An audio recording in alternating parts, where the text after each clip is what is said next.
Unapoingia katika program ya Adobe Photoshop kwa mara ya kwanza, itaonekana kama hivi unavyoona. Utakutana na baadhi ya sehemu ambazo zinaonekana hapa katika skrini kama hivi. Kuna file, kuna edit, kuna image, kuna layer, kuna type, kuna select, kuna filter, kuna 3D, alafu kuna view, kuna plugins, window pamoja na help. Ukishuka chini kidogo hapa utakutana kuna sehemu imeandikwa new file, alafu kuna open. Hii sehemu ya new file ni sehemu ya kutengeneza new document, na hii sehemu ya open unaweza open project au new project ya aina yoyote ambayo unahisi kwamba inaweza ikashabihiana na programu hii ya Adobe Photoshop. Unaweza open image, unaweza open chochote, au open PSD file, yani kwa maana ya kwamba Photoshop document file ambayo tayari umeshatengeneza, unaweza open. Hizi sehemu za hapa chini zitaonekana kama wewe utakuwa na account ya Adobe Creative Cloud. Kama tayari umeshafungua account, vinaweza vikaonekana hivi vitu vya hapa kama unavyoona, ambapo sasa unaweza ukaona mimi upande wa hapa kulia kwangu juu panaonekana hichi kitu hapa kama unavyokiona kwamba hii ni icon ya account ya kwangu ambayo tayari nimeshafungua katika Adobe Creative Cloud. Baada ya hapo tutalazimika kuingia ndani au kufungua hii program sehemu ya ndani ili tuweze kuangalia interface kwa undani zaidi, ambapo ukibonyeza hapa new file itakuletea hivi. Utaona kuna panel inaonekana hapa ambayo imeandikwa new document, ambapo hapa sehemu ya new document kuna sehemu ya recent, kuna sehemu ya save, kuna photo printing, kuna art and illustration, web, alafu kuna sehemu ya mobile, kuna sehemu ya film and video, ambapo sasa hizi zote kwa pamoja tunaita ni, ukitoa hii sehemu ya recent, lakini hizi zingine zote kuanzia photo mpaka film and video sisi tunaziita kama ni sehemu ya template za setting za dimension ambazo zimetengenezwa kwa ajili ya kukusaidia wewe kurahisisha vipimo unavyovihitaji kwa ajili ya kutengeneza new document au new project. Tunaweza tukaenda moja baada ya nyingine kutazama kwamba tunaweza tukaona nini ndani. Sehemu ya saved ni sehemu ambayo kama wewe kuna baadhi ya setting ambazo umeshazitengeneza na huwa unazitumia kwa ajili ya matumizi mbalimbali kama kutengeneza poster au chochote ambazo umezipendekeza na utakuwa unazitumia mara kwa mara, unaweza ukaweka sehemu hii kwa kumbukumbu. Kwa maana nyingine ninaweza nikasema hii sehemu ni sehemu ya kutengeneza custom setting au template ambazo zinakuwa na vipimo utakavyovitumia kwa baadaye au utakuwa unavitumia mara kwa mara katika shughuli zako. Je, tunawezaje kutengeneza document ambayo tunaweza tukaisave ikakaa katika uwanja huu wa sehemu ya saved? Tunaweza tukaja hapa sehemu ya hapa hivi, sehemu ya preset details, ambapo hapa juu unaona pameandikwa untitled 1, kwa maana ya kwamba hii document tunayoenda kuitengeneza bado haina jina. Lakini sisi tunaweza tukaamua sehemu hii, kuna sehemu ya pixels ambapo tunaweza tukabadili ikawa inches, centimeter, millimeters, points au pixel. Ni chochote tutakachokihitaji. Sisi tunaweza tukatumia maybe centimeter mfano. Naweza nikachukua centimeter, nikaja upande wa hapa kuna width and height, kwa maana ya kwamba kuna urefu na upana. Naweza nikaja sehemu ya hapa juu nikaandika labda sentimita 10 kwa sentimita 10. Hapa chini kuna orientation artboards, ambapo sasa hapa inategemeana ni portrait au ni landscape. Kama vipimo vitatofautiana hapa, havitafanana, maana yake ni kwamba utategemea dokumenti yako iwe ni portrait au iwe ni landscape, kwa maana ya kwamba iwe ya wima au ulalo. Tunaweza tukajaribu, mfano tunaweza tukaweka sentimita 10 kwa sentimita 8 hivi. Tunapokuja katika hizi icon, ukibonyeza hapa 8 itapanda juu na 10 itashuka chini. Kwa maana ya kwamba hii upana wake utakuwa ni 8 lakini urefu utakuwa ni sentimita 10. Lakini tukibonyeza hii icon ya ulalo kwa maana ya landscape, hapa upana wake utakuwa ni sentimita 10 na ulalo utakuwa ni sentimita 8. Kwa maana ya hiyo itakuwa ni landscape na hii hapa itakuwa ni portrait. Lakini sisi tunataka tutengeneze square kwa maana ya kwamba pande zote zifanane. Kama hivi. Kwa hiyo baada ya hapo resolution unaweza ukaacha 300 ambaye sasa sisi tunaita ni maximum resolution katika programu hii ya Adobe Photoshop. Ni recommended kwa sababu utakapozidisha inaweza ikaharibu dokumenti yako, ikaonekana kwamba haina mvuto au ikaharibika zaidi, kwa sababu hii inatumia kitu kinaitwa pixels, haitumii kitu kinaitwa vectors. Tutajifunza wakati mwingine utofauti kati ya vectors pamoja na pixels zinatofautiana na nini, kwamba vector ni nini na pixels ni nini. Tutajifunza zaidi, usiwe na wasiwasi kwa sababu bado tunaendelea na vipengele vingi ambavyo vitahitaji wewe ujue programu hii ya Adobe Photoshop. Haya. Tukija hapa chini kuna sehemu imeandikwa RGB color. Kwa maana ya nini? Hizi zinaitwa color mode. Color mode ni nini?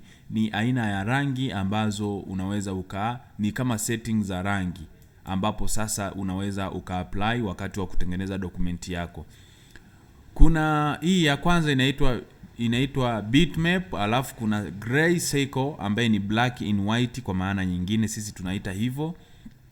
Kuna RGB color ambayo hii RGB color ni color ambazo zinahusika na issue nzima ya vifaa vya display, kwa maana ya kwamba utatumia kwenye kompyuta, kwenye laptop, maybe utatumia katika simu yako, labda una simu janja, labda kama Android, labda iPhone au nini, kivyo vyote. Lakini vifaa vyote ambavyo vinafanya display ya RGB, yani kwa maana ya rangi zote zionekane katika uangavu mzuri, tunatumia tunatumia aina ya mode ya color ambayo inaitwa RGB color, kwa maana ya kwamba ni red, green and black and blue kwa maana nyingine, ambayo sasa hii imekuwa recommended kwa sababu ya matumizi ya vifaa vya namna hiyo.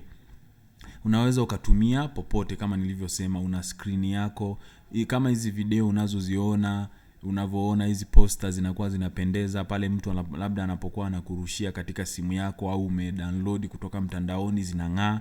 Kwa hiyo mifumo yote inaitwa RGB color mode kwa maana hiyo. Lakini CMYK ni rangi ambazo zinahusiana sana na matumizi ya printing. Kama wewe unataka kutengeneza kazi yako au document kwa ajili ya kuprint, lazima useti katika mfumo mzuri unaoitwa CMYK, kwa maana ya kwamba inakuwa ni supportive na printer karibu zote zinatumia huo mfumo. Kwenye RGB kidogo inaweza ikaleta utofauti kwa baadhi ya printer, maana unapoweka hiyo color yenyewe inaenda inabadili, inakuwa katika rangi nyingine tofauti.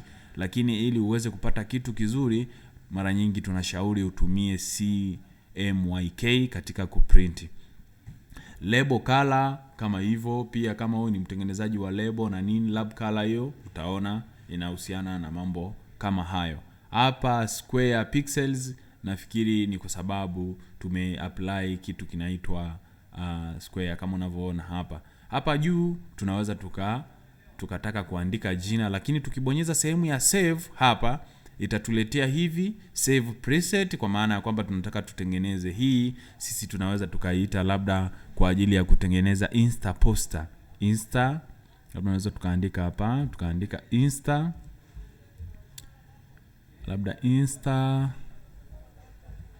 Instagram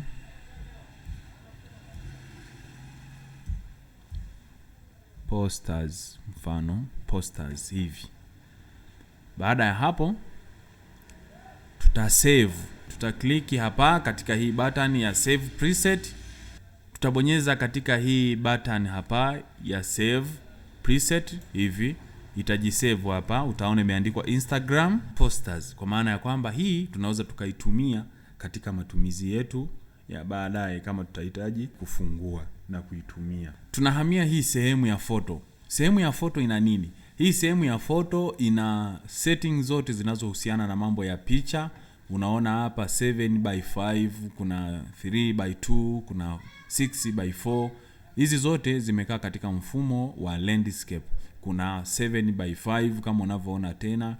Hapa kuna 10x8, alafu hapa kuna portrait kama ilivyojiandika hapo, 2x3, kuna 4x6, hizi ni portrait na zinginezo nyingi. Na kama hivyo na zinginezo nyingi kama unavyoziona. Hapa sehemu hii kuna sehemu imeandikwa print, kwa maana ya kwamba hapa kuna setting ambazo ni international setting au international dimension ambazo zimewekwa kwa ajili ya matumizi ya kuprinti. Kama wewe printer yako ina support A4 au A3 kama unavyoona, au A5, A6, kuna A2 na zinginezo nyingi ambazo unahitaji kutumia hizi dokumenti kwa ajili ya kutengeneza project yako kwa ajili ya kuprinti, utatumia sehemu ya printi na unaweza uka-apply. Hii imetengenezwa hivi ili kutusaidia sisi kuokoa muda wa kutengeneza setting mpya ambazo zinaweza wakati mwingine zisiwe sahihi katika vifaa vyetu vya kuprinti. Kwa maana ya kwamba kama ni printer inakuwa recommended na dimension au vipimo husika katika kuprinti, kwa sababu kila printer inakuwa ina vipimo vyake. Unapoweka vipimo ambavyo haviendani na matumizi ya printer husika, yani kwa maana ya kwamba ukitaka kuprinti unaweza ukajikuta umetoa dokumenti ambayo haina vipimo sahihi na pia ukaharibu kazi yako. Kwa hiyo wameweka ili kusudi kukuelewesha kwamba vipimo ambavyo vinaweza vikawa sahihi katika kuprinti ndo vinaweza vikawa kama hivyo. Art and illustration, kwa wale tunaita wachoraji, kwa wale wanaohusika na masuala ya kutengeneza poster, issue kama hizo ambazo zinahusiana na kutengeneza mabango, unaweza ukatumia vipimo kama hivi unavyoviona. Kwa hiyo ukija hapa unaweza ukaweka kabisa vipimo vyako fresh au ukajaribu kutengeneza vya kwako ukaweza kutumia. Ukija sehemu ya web, hapa sehemu ya web utakutana na, tunaweza tukasema web template au web setting au web dimension ambazo zimewekwa pia. Kuna dimensions nyingi zimewekwa kwa ajili ya kuhakikisha kwamba wewe kama unataka kutengeneza website, kuna baadhi ya template ambazo zimewekwa kwa ajili ya kuhakikisha kwamba unapohitaji kuanza kazi yako unaweza ukazitumia hizi, kwa maana ya kwamba ya kukupa muongozo ili kusudi usije ukatoka katika mfumo mzima wa kutengeneza hiyo website ambayo unahitaji. Kwa wale wa web designer, wale wanaohusika kutengeneza hizi website, wanaweza wakanielewa zaidi kwamba nazungumzia kitu gani. Ukija kwenye mobile pia, kama unahitaji kutengeneza poster mbalimbali nini, vitu vyote vinavyohusiana na mobile na vifaa vingine kama saa, utaona unaweza ukatumia setting ambazo zipo hapa katika mobile.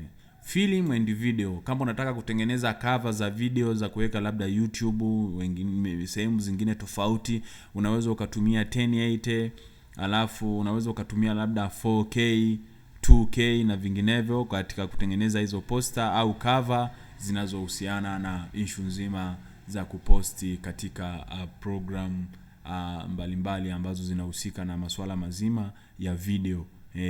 Kama unataka kutengeneza kwa ajili ya YouTube, labda YouTube cover ambayo yenyewe inakuwa labda imebeba ujumbe wa video ya labda ya nyimbo, au unataka kutengeneza kwa ajili ya filamu au nini, utatumia hivyo. Au kuna vipindi vyako unavyovitengeneza kama content unahitaji kuupload katika YouTube, unaweza ukatengeneza YouTube cover kwa kutumia hivi vipimo ambavyo vimewekwa hapa.